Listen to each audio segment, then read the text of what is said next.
Hi, my name is Leah, and I wanted to take a moment throughout all this craziness of the corona and the sicknesses that's going on throughout the world and the craziness that's been going on in the world. So I wrote something, and I wanted to share. So I'm going to just read it. And hopefully, everybody can understand what I'm saying. I'm sure half the people will be like, oh my goodness, she's insane. But that's okay too. To you, I am far from perfect. I am a broken soul. I'm a broken spirit and I'm a broken heart. No one can fix this. It's my heart. You can't understand how I feel because I am already dead. I never lived. I survived. Creation of human beings was my destiny. Nothing stopped my destiny.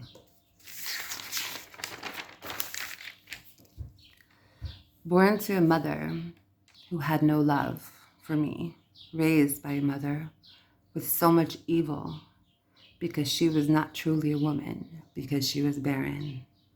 She was going to teach me how small I am and was.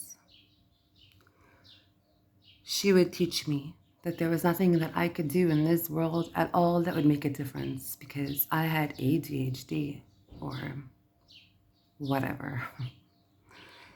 Being in foster care for 4 years and seeing my birth mother did cause a lot of issues. There was no love in our house. There was no I love yous or I'm proud of you.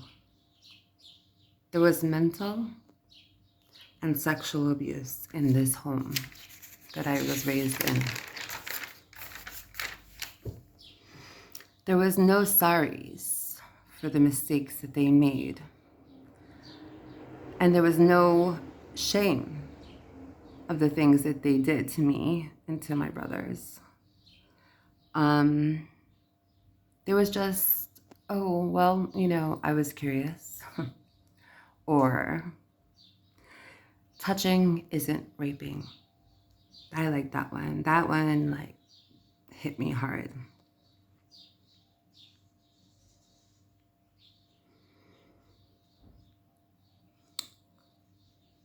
When you said that I couldn't, and I could, when you broke me down and said I was worth nothing because I couldn't write or read, or I had problems with dyslexia or anything like this, made me feel extremely small because my brain worked fine. It was just an emotional battle. And it was basically the survival of the fetus. So I didn't have the time to educate myself to the point that I could say, well, I could. Today, I could say that. Today, I have more of an understanding of the could and not I couldn't. You understand? So I felt a lot like a loser with no future and no hope and no worth. This is how I grew up. But I know that there was a bigger plan for me. Yes, I was adopted, broken, confused. And I was raped at 15. Life wasn't so pretty at all. BPD is new to me. I didn't ever hear of what BPD is or this diagnosis until I had 7 children and raised them. I raised my children to the best of my ability, and I'm sure that I created them into becoming the monsters that they are. But I'm very proud of them. But every kid I had, I knew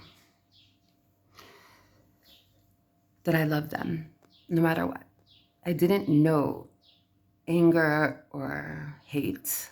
I just knew I loved them. Of course, I had depression after birth. I also had major separation anxiety.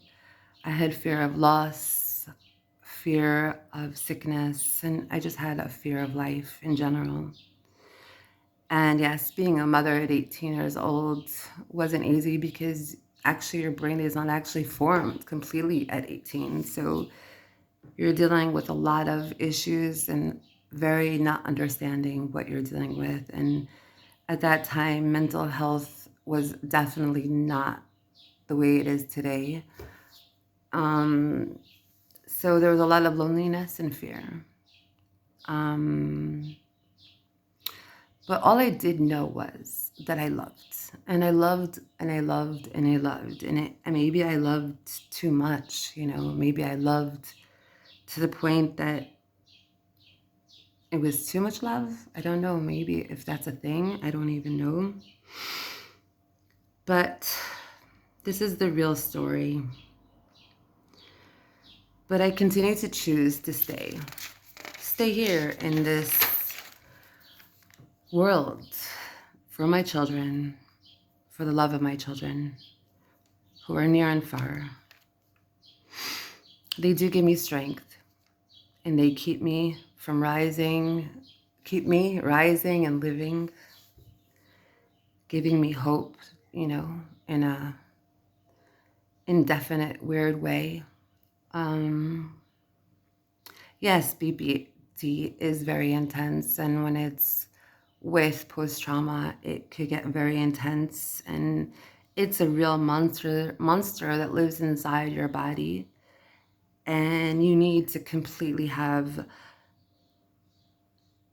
control over every single trigger, all the time, every second and every day of your life. And yes, most people with BPD are intense to themselves and to others.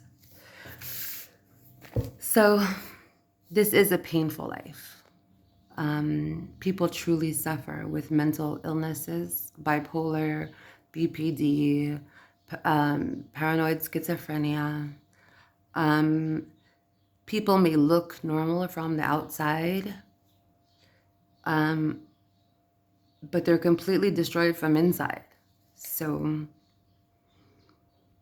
leaving those people and thinking that they're okay is probably not the best idea, but we don't know because it's so unclear if a person has BPD, if you just first meet them or you first get to know them, or someone with bipolar or someone with paranoid schizophrenia.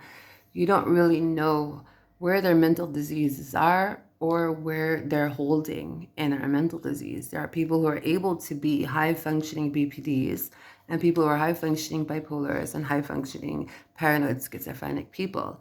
But the bottom line is that they are sick and they need help and they need strength, So, as I said, we may look normal on the outside and we may even look kind and gentle and loving, but we are constantly dealing with triggers like the ocean's waves up and down, all around, all the time, and extreme pain. We're really just an extreme amount of pain.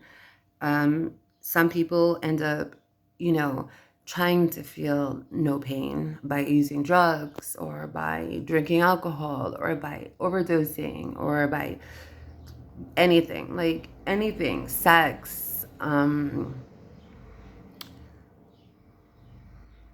anything not to feel what we're really feeling, which is really, really, really, really hard to handle as a human being, to handle this kind of a lifestyle. We are physically challenged because of it, and we have to cope constantly, not to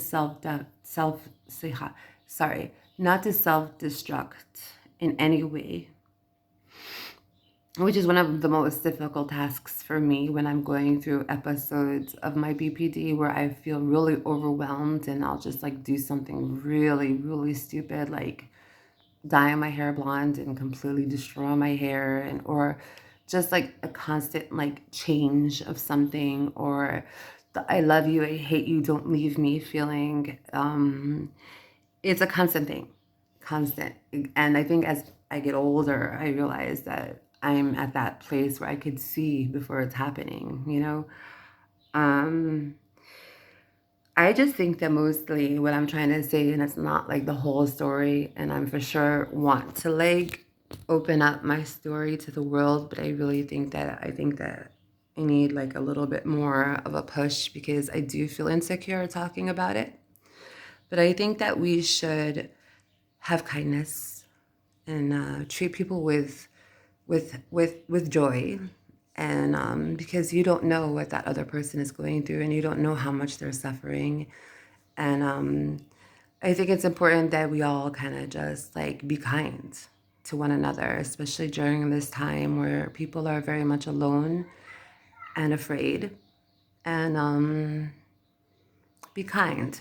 So I have this one poem that I connected to, and I wanted to share it. My only relief is to sleep. When I sleep, I am not sad. I'm not hurt, and I'm not lonely, and I'm not scared. I'm nothing. So be kind, be gentle, and understand that there is people who are suffering and people who need support and love and respect. Good day to all.